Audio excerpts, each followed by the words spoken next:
Trust begins with ethos. Aristotle described ethos as the cornerstone of rhetoric, the perception of your character, credibility, and authority. Why?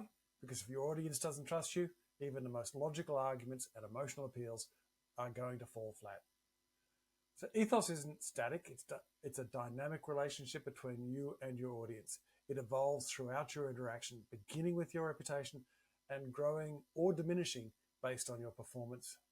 Importantly, ethos is deeply connected to how your audience sees you as embodying their shared values, their shared ideas and goals.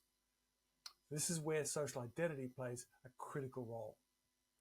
Audiences are more likely to trust and be persuaded by speakers they perceive as one of us, representatives of their group identity.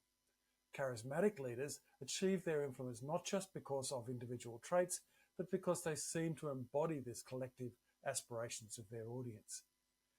Let's consider a corporate example. Imagine you're presenting to Johnson & Johnson leadership. You have the data, the arguments, and the stories, but if you don't appear trustworthy or connected to their vision, your message will fall short. Ethos is the bridge between your audience's perception of you and their willingness to engage with your ideas. So ethos essentially develops in three stages: initial ethos, derived ethos, and terminal ethos. Each type plays a unique role in shaping your credibility. Initial ethos is the first impression. Initial ethos is the credibility you bring into the room. It's based on your reputation, your credentials, and what audiences know about you before you speak. For example, a CEO addressing their board might begin with a high initial ethos due to their position and expertise. Similarly, a speaker with a strong social media presence or public reputation might already have an audience's respect, if not just acknowledgement. So here's a practical tip. For developing the initial ethos, highlight your credentials and establish common ground early with the audience. Begin with a relatable story, a shared experience, or a statement that resonates with your audience's values. There's an example of this with the Michelle Obama speech to the Democratic National Convention in 2024, which you'll find in this module. Michelle Obama often begins speeches with personal anecdotes that connect her to her audience, blending humility and a shared identity to build trust. The second aspect of ethos is what's called derived ethos. This is essentially credibility in action. Derived ethos develops during your speech. It is shaped by your delivery, your arguments, and how you engage with the audience. This is where memory and delivery play critical roles.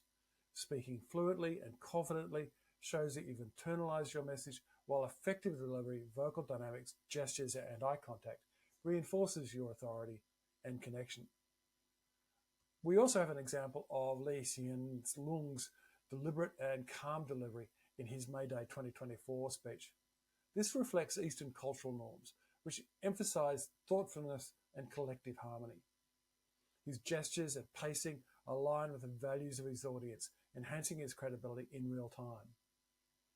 So, in terms of derived ethos, here's the practical tip. Stay aware of your audience's reactions during your presentation.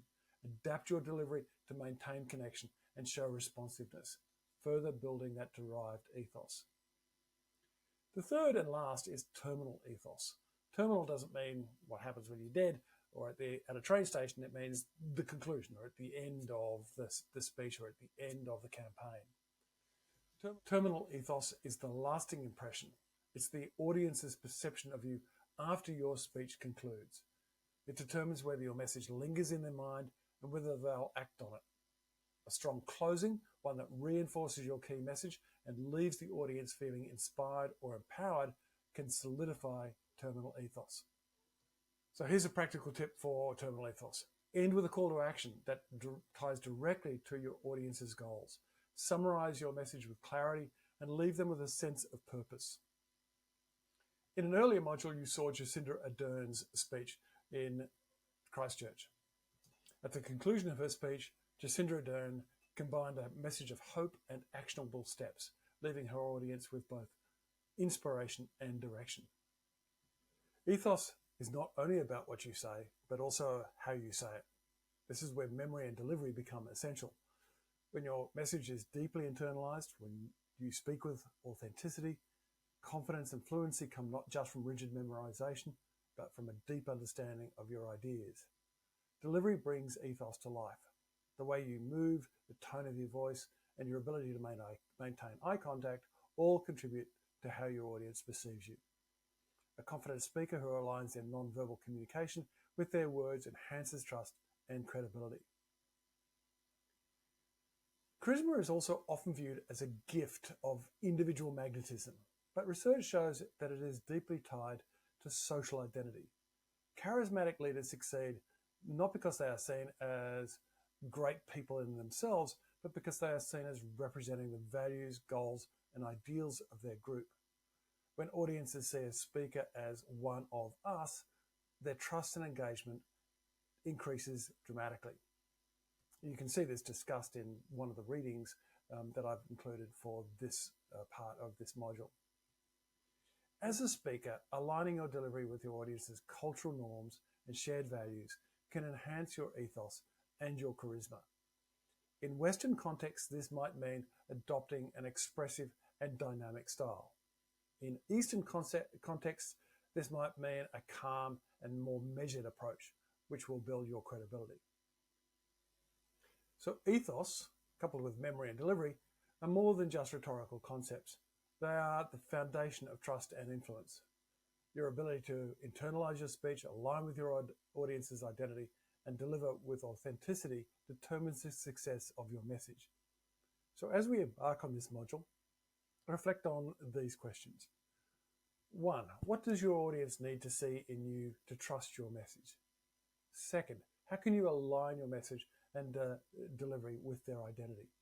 And 3rd, what steps will you take to strengthen your ethos at every stage of your speech? Because persuasion isn't just about being heard, it's about being believed. And when you're believed, then you can inspire action, create change, and lead with purpose.